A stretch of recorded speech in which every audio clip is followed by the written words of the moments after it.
ने इतने काम किए हैं कि 70 साल बर्दाश्त किया। आज इनको 4.5 साल में इनकी नाकामियां, इनके मुजालिम, इनकी धमकियों को देखते हुए लोग जो है 4.5 साल के अंदर ही उकता गए हैं।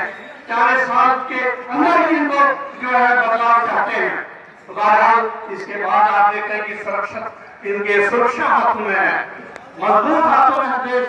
मैं समझता हूँ कि जितना देश आज खतरे में है, इस देश के अगर यही सरकार रही, इस देश के टुकड़े टुकड़े होने वाले हैं। या फिर बर्दाश्ती की आज सारे हिंदुस्तान या अपने वोटों के लिए फैलाना चाहते हैं। सबसे पहले आप देखिए सरकार के दौरान में पार्लियामेंट के अंदर जहां मक्खी नहीं घुसती है, जहां मच्छर नहीं जा सकता है, इनके दौर में वहां मिलिट्री ने हमला कर दिया और हमारे 5 जो नौजवान थे शहीद हो गए इनको बचाने के लिए। जब तक हमारे नौजवान वहां गए तब तक ये प्राइम मिनिस्टर और होम मिनिस्टर, इनके मिनिस्टर वहां बाथरूम में छुप गए थे। और जब हमारे फौज के नौजवान वहां आ गए तो फिर वो बाहर बाथरूम से निकले। ये सुरक्षित मजबूत हाथों में ये देश है। उसके बाद आपने देखा इनका जो क्या कहते हैं, आज जिसको ये कहते हैं अजहर मसूद, आज कहते हैं कि हमको पकड़ कर दे दो, उसको हम सजा देंगे। अरे जब वो पकड़ा हुआ था क्यों छोड़ा तुम लोगों ने? आप लोगों ने क्यों छोड़ा? वो जब अमृतसर के 3 घंटे में वो जहाज जो था उसने जो हमला किया था और वहां वो छुड़ा नहीं पाए। इससे पहले कांग्रेस के दौरान में भी इसी तरह से जहाज हमला होते रहे, लेकिन कमांडर्स को, आर्मी को आगर था उनको क्या कहते हैं घेरे में लाने के लिए और आवाम को भी बचाया और जिन्होंने अगवाकार जो थे उनको भी गिरफ्तार किया, उनको सजाए मौत दे दी और सजा दे दी। इसको कहते हैं काम करना।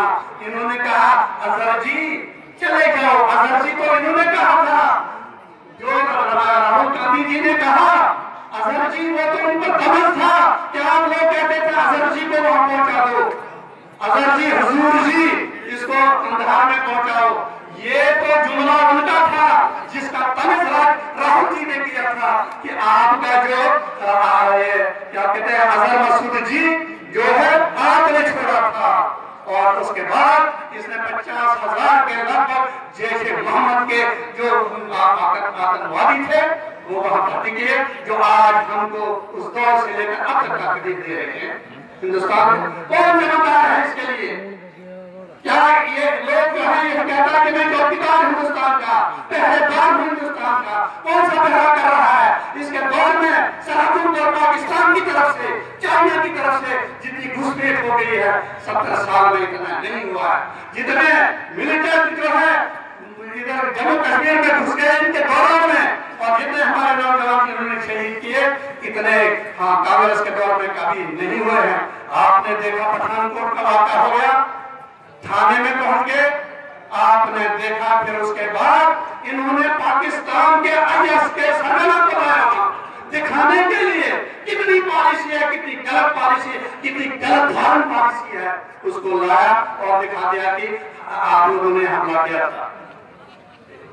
और उसके बाद आपने देखा क्या हुआ, उसके बाद उसने पाकिस्तान में जाकर कहा कि हमने ये जो है हमला किया था। सांबा के अंदर थाने में चले गए, गंगाम में आर्मी कैंप में चले गए और पता नहीं कहां कहां हमले नहीं हुए। और अभी जो हाल का वाकया पुलवामा का, तो फिर भी लोग कहते हैं कि ये बहुत मजबूत हाथों में है। मैं कहता हूं इनके खिलाफ कार्रवाई होनी चाहिए हिंदुस्तान के कानून के मुताबिक।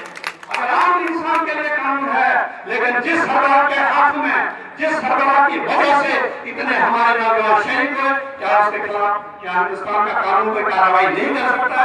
आज हिंदुस्तान इनके हाथों में खतरे में है, इसलिए इनको हटाओ और इसको देश को बचाओ। शुक्रिया, धन्यवाद।